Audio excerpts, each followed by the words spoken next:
திருச்சியில தொடங்கின எல்லாமே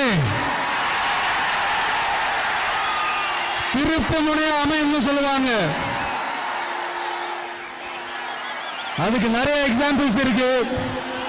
லைக் அறிஞர் அண்ணா அவர்கள் முதல்ல தேர்தலில் நிக்கணும்னு நினைச்சதே திருச்சியில தான். நான் சொல்றது 1956ல. அதுக்கப்புறம் புரட்சி தலைவர் எம்ஜிஆர் அவர்கள் அவருடைய முதல் மாநில மாநாட்டை நடத்தினதும் திருச்சியில தான். நான் சொல்றது 1974ல. அந்த மாதிரி திருச்சிக்குன்னு நிறைய வரலாறுகள் இருக்குது. நம்ம கொள்கை தலைவர் பெரியார் அவர்கள் வாழ்ந்த இடம், மலைக்கோட்டை இருக்கிற இடம்,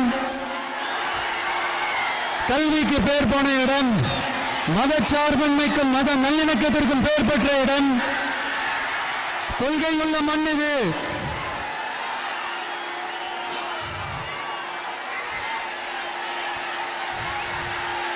அது மட்டும் இல்ல, இன்னைக்கு உங்க எல்லாரையும் பார்க்கும்போது மனசுக்குள்ள ஒரு பரவசம், ஒரு எமோஷனல்